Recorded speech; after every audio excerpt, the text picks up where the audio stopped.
Good morning, everybody. Welcome to morning reading. Today we have Bertram, our common raven. Stop it. Good boy. Hanging out this morning. We are going to hang out just in his enclosure because he did not want to go for a walk this morning. So we're just going to hang out for a little bit. Yeah. As always, let me know where you guys are tuning in from today. If you guys have any questions, I'd certainly love to answer them. I know. Now you're going to wait. We're going to do some training in a little bit. Hi. I know. Good morning, Bertram. So Bertram is our common raven ambassador. So he is just a very large songbird. So he's not a raptor at all like our hawks and owls. He's just a big songbird. We actually call him in the family of corvids. And so that's our crows, ravens, blue jays, magpies. They are very highly intelligent. He is about as smart as a 10-year-old human. He is also the largest songbird in the world. The ravens. Where a crow is closer to the size of a blue jay, he is about the size of a red-tailed hawk. So he's very, very large and substantial. I know, you're so upset that there's no food, but I don't think you would let them see your training. I know, so upset. I know. But otherwise you won't come down to crate train, bud, so we can't get all your treats now. I know, buddy. So sometimes it is difficult to distinguish crow, raven in the wild. You see this big black body, you can't really tell. So you can imagine the size difference between a blue jay and a red-tailed hawk. That's one way. But of course size is very deceptive in the sky. Yeah, I know.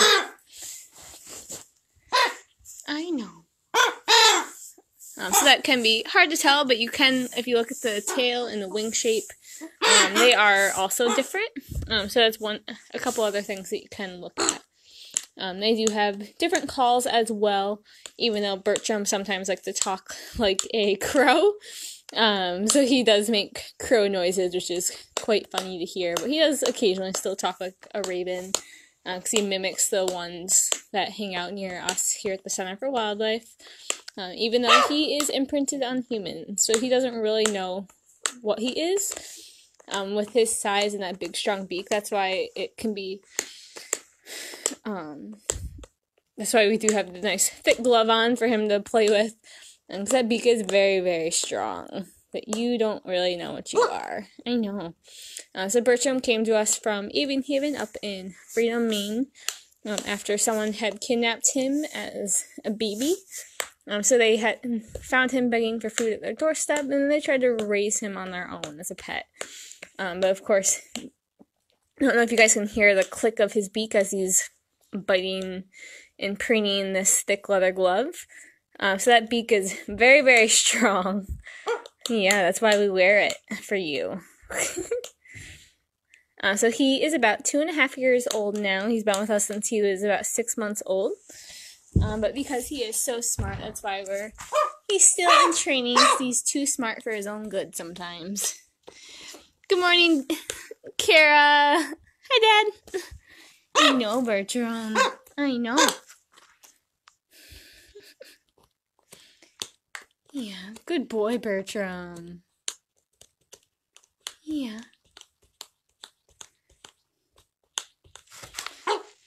Good boy. Good morning, Roxy from Michigan. Welcome. I know. Yeah. Thank you for preening the glove for me.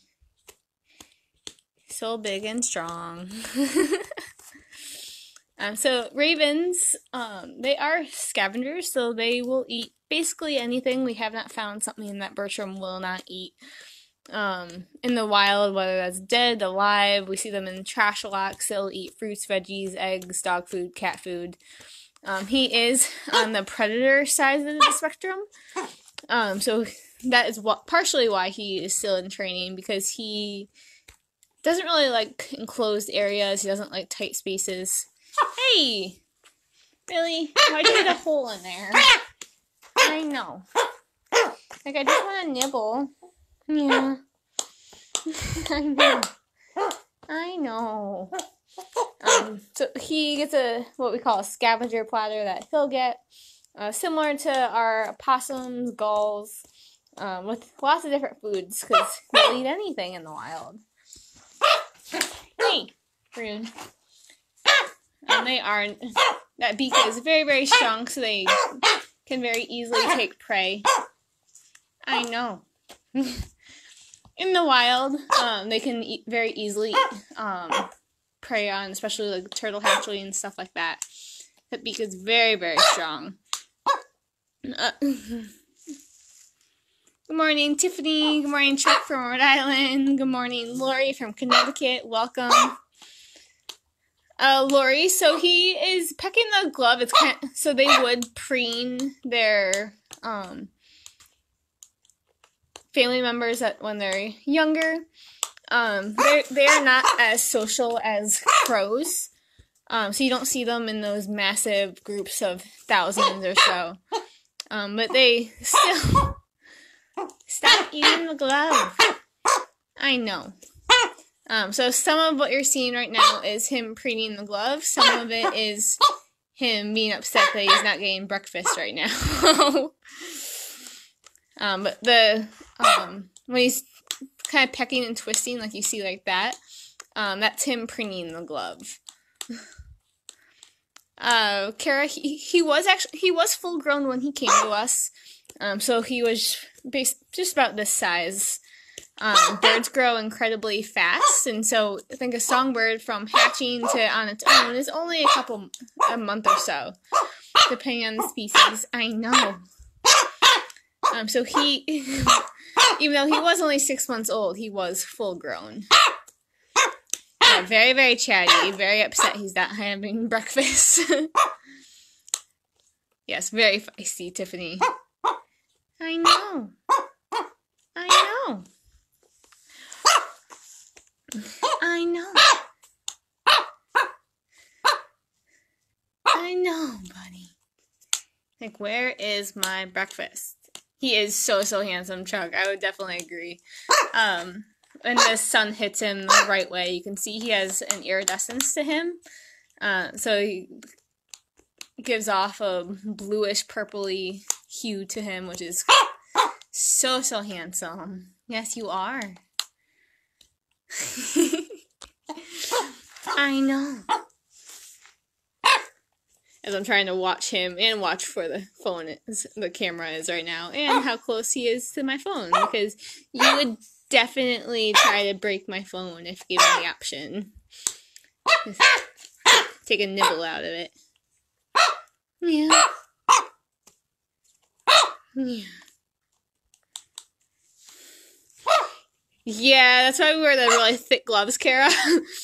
So during the winter, we do have 2 thick, like, winter gloves we do use, because he is so strong, and it is for protection. Yeah, good boy, Bertram. There you go. I know. Good boy. So if you guys are interested, we can... Right now he's upset because he knows that he's not getting his breakfast right now. But we can see, however, I don't know how he will do, because he, of course, it's one of those things where when he knows he's being washed, he's like, I don't think so. But we can try to get him to use his crate a little bit, do some crate training with him. I know. Because he's very upset he's not getting breakfast right now. Good morning, Nicole. Oh, I'm so glad you got to meet him. Yeah, he's such a handsome man. We certainly adore him. Yes, it definitely does hurt, Lori. That's why we do wear the gloves. Because that beak is just so, so strong. I know. And sometimes it really is him, like, not meaning to. He's kind of like a big puppy. He doesn't really quite realize how big and strong he is and how his size. I know. I know. So yeah, we do take every precaution to try to prevent stuff like that from happening, but he is very, very strong. Good morning, Kim. Welcome. Yes, very feisty this morning. He hasn't quite had his breakfast yet, so he's a little upset, a little hangry.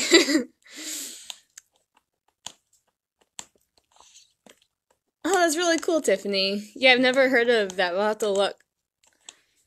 Oh, and Tower in London. I have heard of that. I didn't know there was a Facebook page. I did actually hear the ravens that are at the tower in London. Remember I said they are incredibly intelligent. They are the smartest bird in the world. And they, of course, are always watching humans and trying to get some scraps. And the ravens at the tower were actually getting bored because of COVID. So people were like trying to throw them scraps because they had started to leave. And there's an ancient myth that's been for centuries that if the ravens are to leave the Tower of London, the whole government would collapse. So they were very nervous about that when we were trying to draw the ravens back in. I'll definitely look at the Facebook page. I didn't know there was one.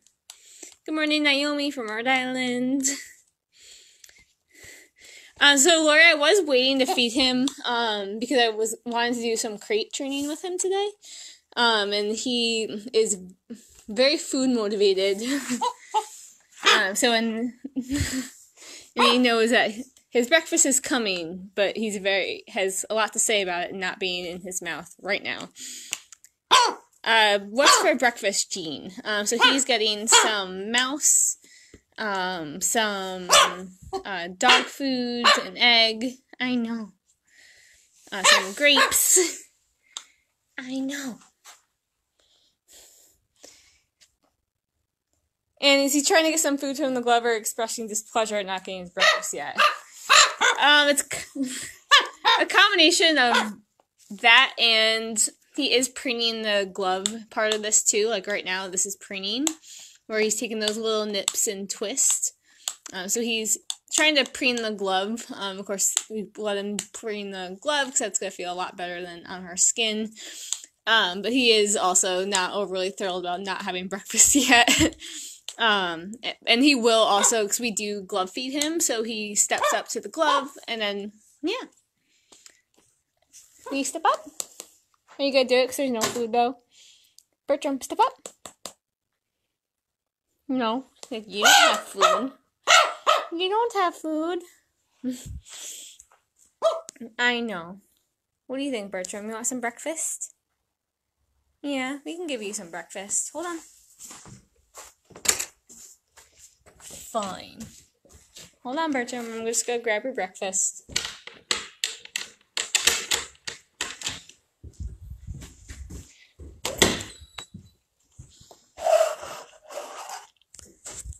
There we go. Give him a little bit of it this morning. Oh, I'll put this back.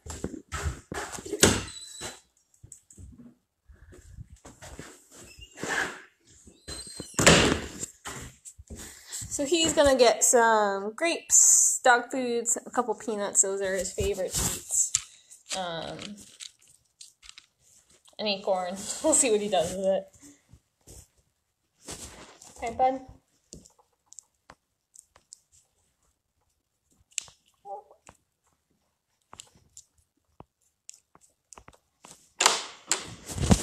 Hey. Go to perch. Go to perch. Stay. No. Perch. Hold on. Good morning, Teresa from New Jersey. Stay. No. Step up. Good boy. Finally, I'm starving, humans. Yes, Tiffany, he is very, very food motivated. Like, I want all the treats. Those peanuts are his favorite treats. I know you're gonna make a mess. Oh, thank you. Who's a good boy, Bertram? Like, I know I am. Yeah, there you go. Thank goodness I was starving. Yeah, are you starving? I've not found anything that this man will not eat, so the peanuts are definitely his favorite treat. Yeah. Good boy, Bertram. There you go.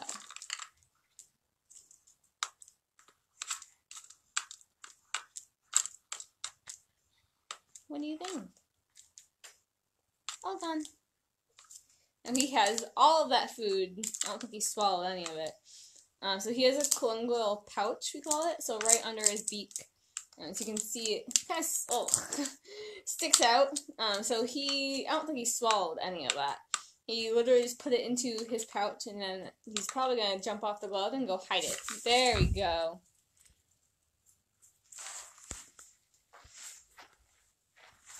Yeah. Step up. Good boy. You ate all of it. Yeah, his pouch is completely filled, Tiffany. There, you already ate everything that was on there, bud. I know. Where is my mouse? You're gonna have to wait for that, buddy. We gotta go cache it. So they will cache just like squirrels do. So he will hide stuff all throughout his enclosure. One of his favorite places to hide. His egg in particular. So if you see where that 2x4 hits the wall over there, he loves to put his egg up there when he isn't in the mood to eat it right away. But then he gets very upset though because of course eggs are elliptical and roll, and so he either will bite it so it cracks a little bit so it doesn't roll anymore, or he lets it fall a couple times and then puts it back. But that's his favorite place to put them, but then sometimes he gets very upset when they start to roll. Yeah. Hey, where are you gonna go hide it? Oop. Where are you gonna go? I know, I'm sorry, I'm watching. I won't watch. He also won't go cache his food if he knows that I'm watching him. He doesn't want me to find his leftovers. But of course, every morning we come through every enclosure and pick up leftovers from the day before. I know. To make sure that their homes are staying nice and clean for them. But Bertram doesn't usually appreciate that sentiment. Gross, dude. So he just spit up everything that he just had in his pouch.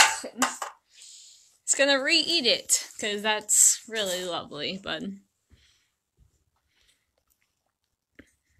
Louise, yes, this enclosure is just for Bertram. Because he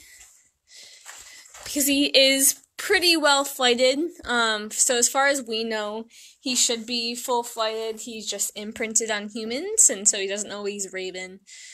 So he should be able to fly all around. So we have lots of different things for him to perch or step on. So he has his kind of ladder hops here. He has a perch there. He really likes to sit on this little wire right here. He has his high platforms over there and over there. What are you doing? He has a ramp that he can go up if he so chooses. He has this ladder. He has that log that he can peck at. And then a kiddie pool full with leaves, which he promptly threw all the leaves out. But that's totally okay. I'll go back and throw them all in after we rake this morning. Yeah. Yes, this entire enclosure is for him. Because he's imprinted, he will never be able to have a roommate.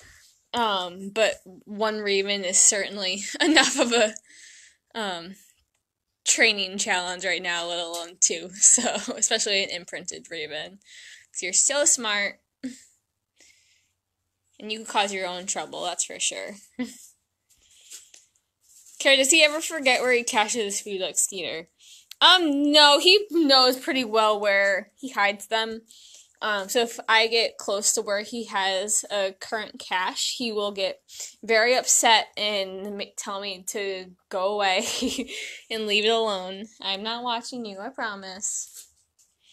That corner and like in the stump is one of his favorite places, and then along the wall near the door. It's usually where he hides them. Right, Birch? I know, I wasn't looking, I'm sorry. Hi. Yeah. You already eat. Want to take a bath? Want to show them how you take a bath? I know. I know. And is there space between his floor and the bottom of the enclosure? Yes. So there's a couple inches of sand in his enclosure so that he doesn't hurt his feet on the bottom. So all of our enclosures do have a metal mesh going around all on the bottom to make sure that they are predator proof, to make sure things can't get in, he can't get out. And that's something that we do regularly check just to make sure that nothing's getting in.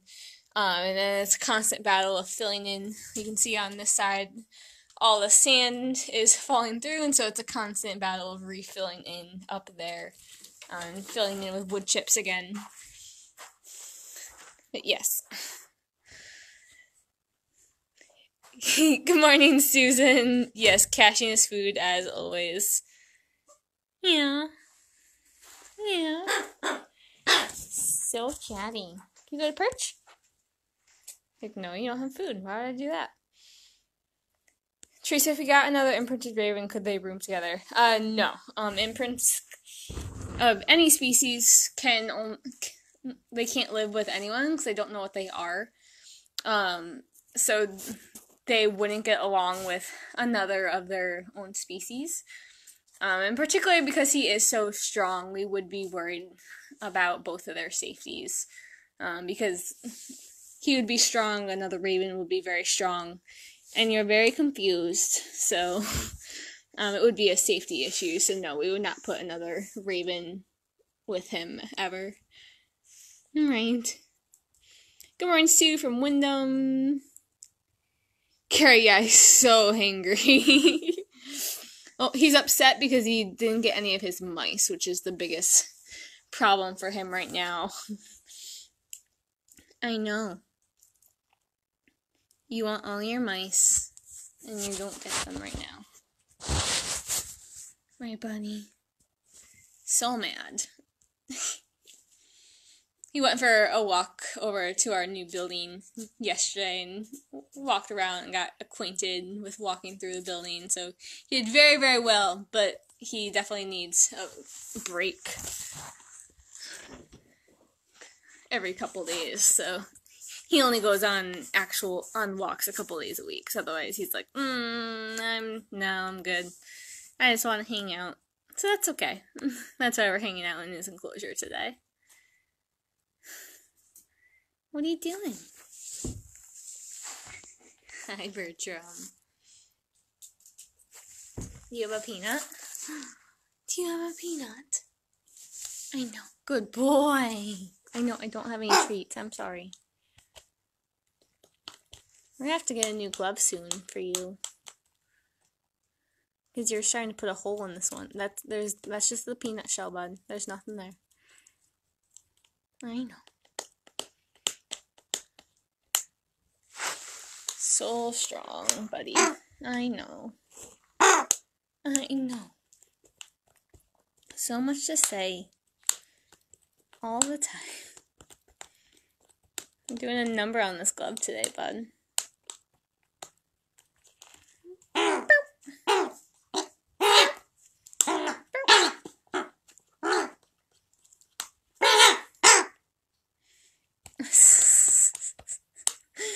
Oh, Bertram. So in the wild, would a crow kill and eat mice or scavenge like a vulture? So he is a raven. So he is about 3 times bigger than a crow. They do bully crows because they are much bigger and larger. So they would could kill a crow. But they do eat live food as well as dead things. So they are an opportunistic scavenger. So that means they will eat basically anything they can get. And because that beak is so strong, he can very easily take his own live prey.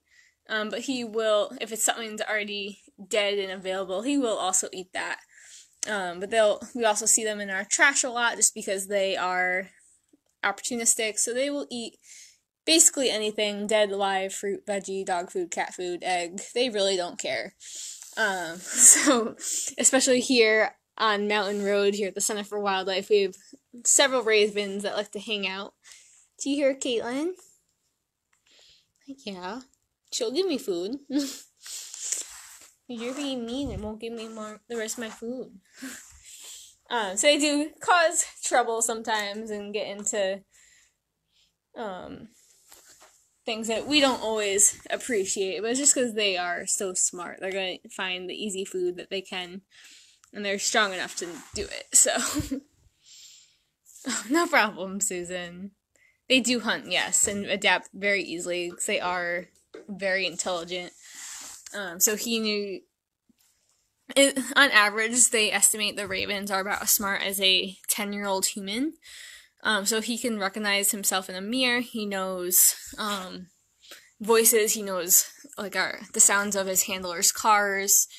They mimic as corvids do, crows, ravens, blue jays, magpies. So he says, ouch, don't do that, come here. He barks like a dog. He makes a water droplet sound. He whistles. What else do you make, Bertram? He makes the cawing for a crow, even though you're not a crow, you're a raven. But sometimes I think I'm a crow.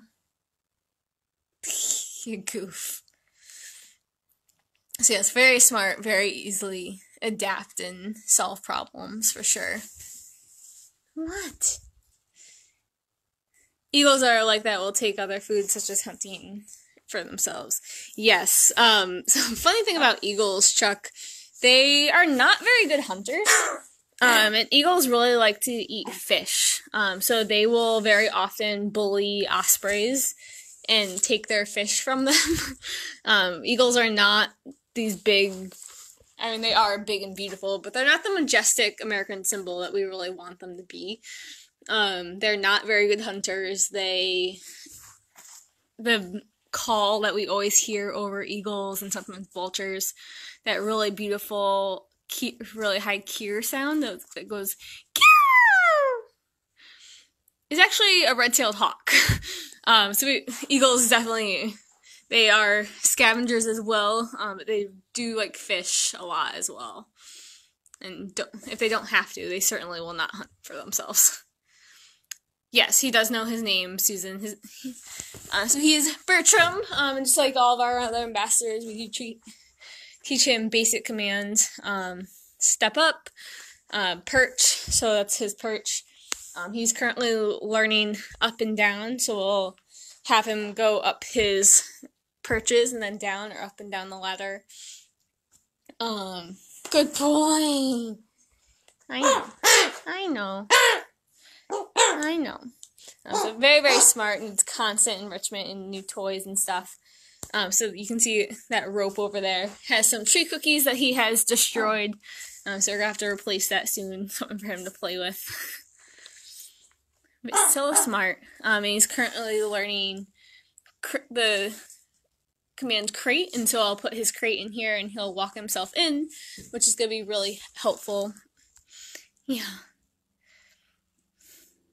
Care ravens thrive in such extreme environments. They're only animals I saw on top of Kilimanjaro. That's awesome. Yeah, they are quite magnificent. I know. And not too much bothers them, so. Yeah, you're strong enough to get your own food. You're smart enough to find nice shelter. You're such a good boy. I know. So, as always, thank you guys so much for hanging out with us. If you guys have any last questions, I can certainly answer them.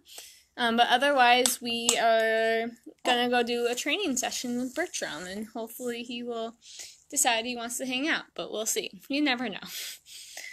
So as always, thank you guys so much for hanging out with us today and tuning in, and we will see you guys tomorrow. Have a great day, everyone. Bertram, come on. Are you going to say bye? Come here. Can you say bye? You're welcome, John and Chuck. Teresa, you're welcome. Good boy, Bertram. You're welcome, Mary. And Susan, you're welcome. Tiffany. Right. Have a great day, everybody. Hey, bye, Bertram.